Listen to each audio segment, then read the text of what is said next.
ಮನೆಗೆ ಕೆಟ್ಟ ದೃಷ್ಟಿ ಬಿದ್ದಿದೆ ಎಂದು ತಿಳಿಯುವುದು ಹೇಗೆ? ಪರಿಹಾರ ಏನು? ಒಂದು ಮನೆಯಲ್ಲಿ ಸದಾ ನೆಮ್ಮದಿ ಸುಖ ಶಾಂತಿ ಇದ್ದರೆ ಆ ಮನೆಯಲ್ಲಿ ಸಕಾರಾತ್ಮಕತೆ ತುಂಬಿ ತುಳುಕುತ್ತಿದೆ ಎಂದರ್ಥ.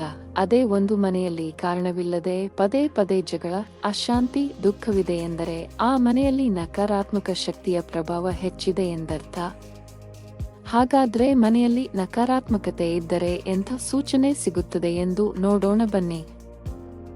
ಯಾವ ಮನೆಯಲ್ಲಿ ನಕಾರಾತ್ಮಕ ಶಕ್ತಿ ಇರುತ್ತದೆಯೋ ಅಲ್ಲಿ ಪದೇ ಪದೇ ಜಗಳವಾಗುತ್ತದೆ. ಆ ಮನೆ ಜನರ ಆರೋಗ್ಯ ಪದೇ ಪದೇ ಹದಗೆಡುತ್ತದೆ. ಮನೆಯೊಡೆಯ ಯಾವಾಗಲೂ ಕೋಪದಿಂದಲೇ ಇರುತ್ತಾನೆ. ಆ ಮನೆಯಲ್ಲಿ ಇರಲು ಇಷ್ಟವೇ ಆಗುವುದಿಲ್ಲ. ಎಲ್ಲಾದರೂ ಹೊರಗಡೆ ಹೋದರೆ ಮತ್ತೆ ಮನೆಗೆ ಹೋಗುವುದೇ ಬೇಡ, ಹೊರಗೆ ಇದ್ದು ಬಿಡೋಣ ಎನ್ನಿಸುತ್ತದೆ. ಮನೆಯಲ್ಲಿ ಪದೇ ಪದೇ ಜಗಳವಾಗುತ್ತದೆ. ಯಾವ ರೀತಿಯ ಜಗಳವೆಂದರೆ ಸಣ್ಣ ಪುಟ್ಟ ವಿಚಾರಕ್ಕೂ ಹೊಡೆದಾಡಿಕೊಳ್ಳುವಂತ ಜಗಳವಾಗುತ್ತದೆ. ಆ ಮನೆಯಲ್ಲಿ ಎಲ್ಲರೂ ಸದಾ ಸಿಟ್ಟಿನಿಂದ ಪ್ರತಿದಿನ ಕಲಹ, ಕಣ್ಣೀರಿಡುವ ಪರಿಸ್ಥಿತಿ ಬರುತ್ತದೆ. ಇದೆಲ್ಲ ನಕಾರಾತ್ಮಕ ಶಕ್ತಿ ನಿಮ್ಮ ಮನೆಯಲ್ಲಿ ಇದೆ ಎನ್ನುವ ಸೂಚನೆಯಾಗಿದೆ. ಏಕೆಂದರೆ ಪ್ರೇತಗಳಿಗೆ ಕಲಹವೆಂದರೆ ಬಹು ಪ್ರೀತಿಯಂತೆ ಆರ್ಥಿಕ ಪರಿಸ್ಥಿತಿ ಹದಗೆಡುತ್ತದೆ. ಹಣ ನೀರಿನಂತೆ ಹರಿಯುತ್ತದೆ. ಖರ್ಚು ಹೆಚ್ಚಾಗುತ್ತದೆ. ಆದಾಯ ಬರುವುದು ನಿಲ್ಲುತ್ತದೆ. ಮನೆ ಜನರ ಆರೋಗ್ಯ ಹಾಳಾಗುತ್ತದೆ. ಅನಾರೋಗ್ಯದ ಚಿಕಿತ್ಸೆಗಾಗಿಯೇ ಎಲ್ಲ ಹಣ ಹೋಗುತ್ತದೆ. ಕೆಟ್ಟ ಯೋಚನೆಗಳು ಬರುತ್ತದೆ.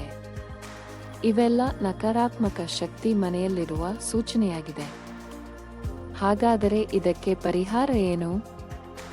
ನಮ್ಮ ಭಾರತ ಸಂಸ್ಕೃತಿಯಲ್ಲಿ ನಮ್ಮ ಪೂರ್ವಜರು ಸಾಕಷ್ಟು ಮುನ್ನೆಚ್ಚರಿಕೆ ವಹಿಸುತ್ತಿದ್ದರು. ಯಾವುದೇ ಕೆಟ್ಟ ದೃಷ್ಟಿ ತಾಗದೇ ಇರುವ ಹಾಗೆ ನೋಡಿಕೊಳ್ಳುತ್ತಿದ್ದರು. ಆದ್ದರಿಂದ ಅವರ ಜೀವನ ನೆಮ್ಮದಿಯಿಂದ ಕೂಡಿತ್ತು. ಅವರು ಆರೋಗ್ಯವಾಗಿರುತ್ತಿದ್ದರು. ಹಾಗಾದರೆ ನಮ್ಮ ಪೂರ್ವಜರು ಅಜ್ಜಿ ಹೇಳುವ ಪ್ರಕಾರ ಮನೆಗೆ ಕೆಟ್ಟ ದೃಷ್ಟಿ ಇದ್ದರೆ ಈ ವಿಧಾನ ಮಾಡಿ ನೋಡಿ.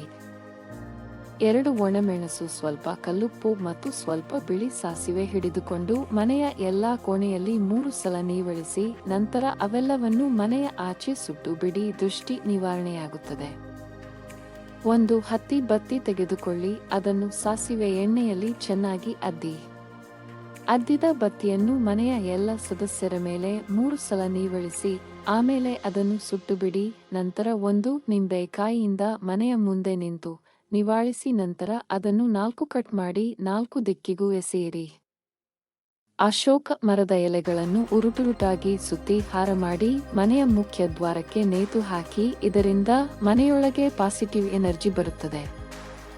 ಜೊತೆಗೆ ಕೆಟ್ಟ ದೃಷ್ಟಿಯ ಜೊತೆಗೆ ಕಷ್ಟ ದೃಷ್ಟಿಯ ಪ್ರಭಾವ ಸಮಾಪ್ತವಾಗುತ್ತದೆ. ನಿಮ್ಮ ಮನೆಯ ವಾಸ್ತು ಪ್ರಭಾವಿಯಾಗಿ ಇರುತ್ತದೆ. ಯಾವ ಕೆಟ್ಟ ಶಕ್ತಿಯೂ ಸುಲಭವಾಗಿ ಹತ್ತಿರ ಸುಳಿಯುವುದಿಲ್ಲ. ಧನ್ಯವಾದಗಳು.